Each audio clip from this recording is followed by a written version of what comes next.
September 18 was the feast day of Saint Joseph of Cupertino, who was famous for levitating and is therefore the patron saint of pilots. Joseph was born to a poor family in Cupertino, Italy, in 1603. His father was a poor carpenter who died before he was born, and his impoverished mother gave birth to him in a stable. The poor boy started out with no advantages, and his misfortune continued. To put it bluntly, he was stupid to the point of being unteachable. Everything he attempted he failed. His ecstasies began early in life, and he would suddenly stop and stand and stare, totally distracted as if in trance. He got the idea that if he was good for nothing he might make it as a friar, but his lack of education meant the friars wouldn't have him. Finally he was accepted, only to fail and be rejected, and went wandering as a beggar. Eventually he returned and offered to be a servant at a friary and look after the mule. Somehow, by God's providence, he made it through to ordination as a priest. Joseph's ecstasies, visions, and mystical experiences were legendary. He heard heavenly music, went into such a complete trance that he could drag out, pierced with needles, and burnt with candles, and it would have no effect. Most famously, he is said to have levitated while in the trance state. Elaborate legends about him flying developed. He flew up into a tree to talk with birds. He flew up to help workmen place a memorial cross into the ground. He flew around the church during Mass. The doubters will scoff. What is this? Some sort of Peter Pan story? The saint could fly away to Neverland? Never. Or they might laugh. This sounds like Superman. Up, up, and away. The materialist will shake his head. There is such a thing as gravity, you know? People don't levitate, it's impossible. Maybe, or maybe not.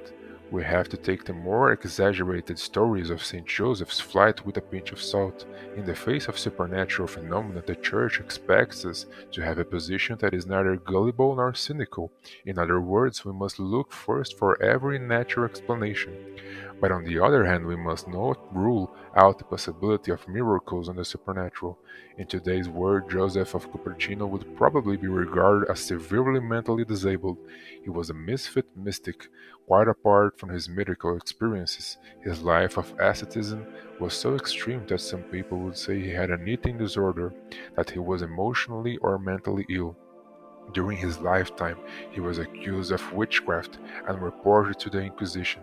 Did he really fly about the church or up into the trees? If so, what can we learn from this wanderer? Certainly, levitation is not unknown as one of the aspects of mystical experience. This article discusses the paranormal phenomenon more completely. Levitation of objects and people has been associated with demonic and poltergeist activity, and a good number of other saints were known to levitate.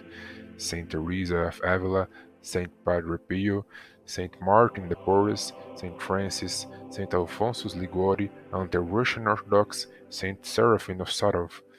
The lesson we take from the lives of Saint Joseph of Cupertino is that the mystical life unlocks the truth that this physical world is stranger and more unpredictable than we can imagine.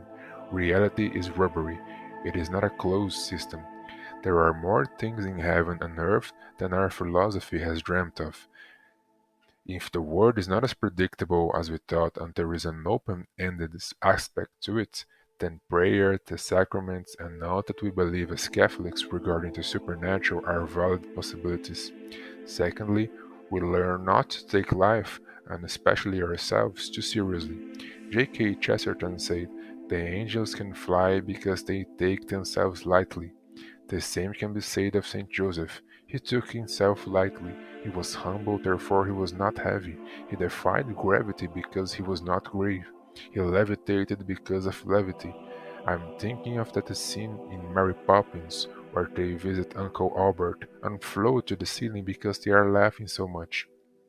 Thirdly, we learn once again through Saint Joseph of Cupertino that God uses the weak things of the world to confound the mighty. The foolishness of God is wiser than the wisdom of man.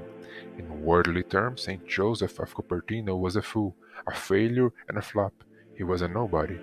He spent most of his life locked in a cell. moved from one religious house to another, unsuspected of being a fraud and even a witch.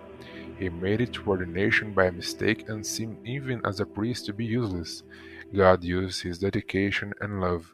If he was mentally subnormal or even mentally ill, God used that too. Did he fly? Most certainly. Even if he had never levitated, he flew. He was raised up because that's the gospel principle. God raises up the lowly. And with that thought, I am inspired because God mighty just used failures like me and you.